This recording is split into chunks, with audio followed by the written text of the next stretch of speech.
Well, it's time to get some of these sheep and lambs out into the field. I need to selenium and cobalt drench them first. I need to do that every 4 weeks. So the first week of April is when I'm doing it. I don't want to take everybody out because I still got 3 to go. And I've got one ewe with, which is going to go to a show, so I want to keep her in. And I've got another ewe that's got twins, and one of her twins is a bit ropey, so I don't want to put them out. But I'm going to come in, selenium drench everybody, split off the ones I want to keep in, and then take the rest out onto pasture.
Happy Easter Sunday.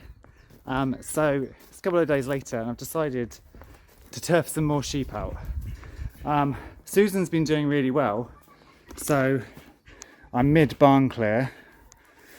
These blimmin' ducks keep escaping. I'm going to have to net their whole thing because we still have avian flu locked down here, so they should not be out. So I need to go and sort their run out.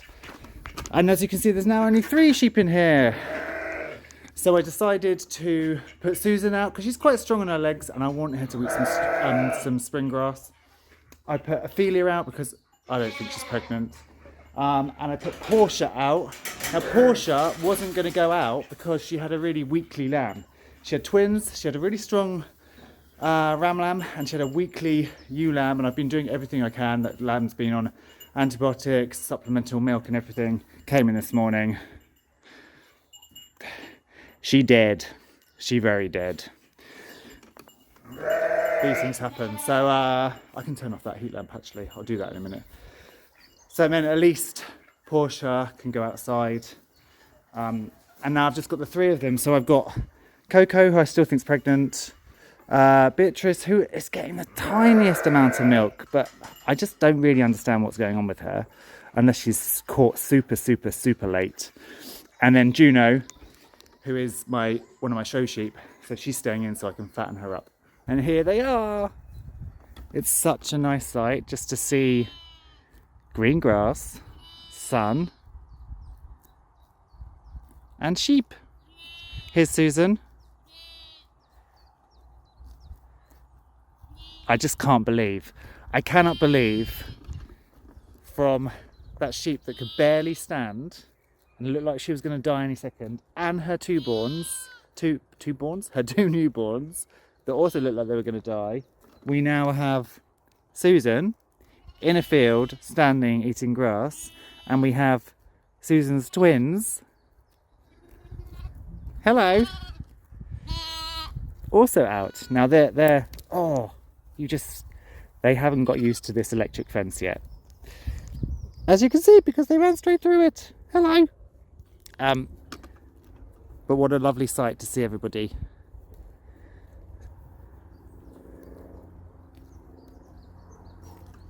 Seriously, I was cursing these sheep earlier because they would not go into the field. It was driving me mad.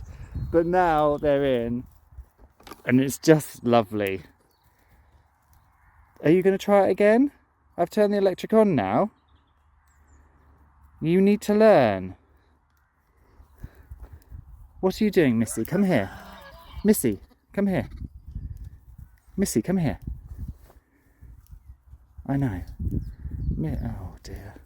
Go on then. They will learn. I hope they do. But yes, as I say, it's nice just to look at him. Hello.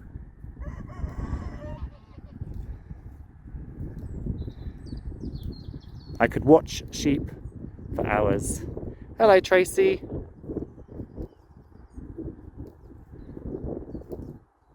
Another thing I'm battling with, and I've just noticed this morning, is poorly pigs again. So as you know, Hyacinth was super ill just before she gave birth. She was really poorly. She didn't eat. She is now fine. Her milk's come back in, and her piglets are also fine. This time the problem is with Margaret's litter, and I will show you what the problem is. It's really nice and sunny today, but they all have diarrhea and they're all a bit floppy. They're down here. Margaret, I can't see them. They're just not quite right. If you look in the ark as well, see this back corner, see that whitey stuff? That's their diarrhea that's kind of got undigested curds in it from where they've been drinking. There's a bit outside as well, look down here. And they're just not completely with it, are you? There's some more there, look. And I think it is transmissible gastroenteritis. Now this is quite a commercially common disease. And do you remember when I was looking for another pig ark and I said I'd found a commercial farm that was throwing some old pig arks out, and I got 2 pig arks from them? This is one of them, and this is the one that Hyacinth farried in. I think TGE came in on the ark, which is why then, as soon as Hyacinth was spending loads of time in there, she picked it up. And that's why she went off her food, was really poorly, didn't want to push, had all these farrowing issues, then still didn't eat and her milk dried up. And then thank God her babies kept suckling. She started to perk up and now it's all fine. But I think now it's spread across to this, and it's very mild in adult sows. It's just, I've been reading up online, it seems to say that it's the worst in pigs about to farrow and piglets. And all the signs are there. All the signs are there with these piglets. The one thing I'm really happy about is that it's sunny, because apparently the main thing with TG is they get really dehydrated from obviously having the squits, and that leads them to get quite cold. So it's sunny. They're still feeding. I've seen them feeding. They're all piled up enjoying the sun. They're a couple of weeks old now, so if they were really fresh newborns I wouldn't have too much hope, but I hope they'll be okay, because hopefully they've got enough strong body reserves now to continue feeding. I'm giving them loads of pails of fresh water so they can supplement drink if they want. But it never ends, does it? Never ends.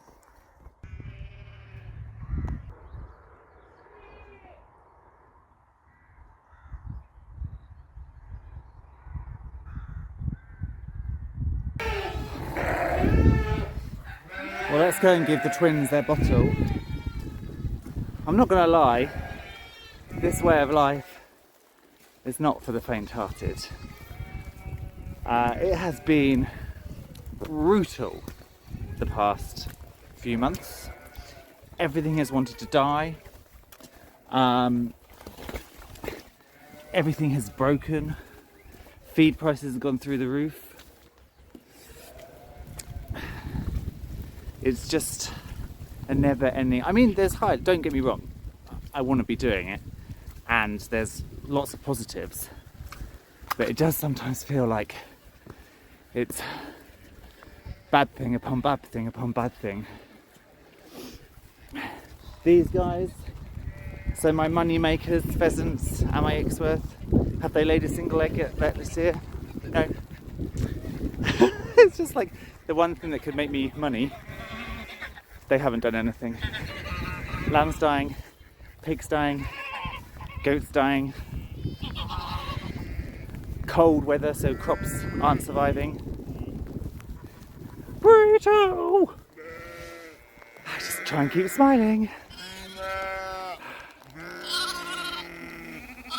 Well, I did film myself feeding the lambs, but I didn't turn the camera on. But there is something else cute. All our little piglets. These are hyacinths. Piggies! Hello! They're hyacinths. And then all of Margaret's are okay this morning, which is the main thing. Here's her little window. Hello!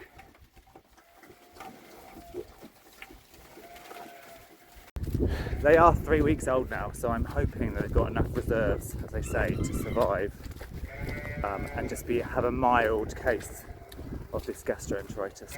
You know, the other thing that's really getting to me is avian flu lockdown. We're halfway through April, and the birds have been stuck in, for me, because I'm in Suffolk in a restriction zone, since the beginning of November. That's no way to keep birds. So that's getting to me as well, because I just want to let all the chickens out.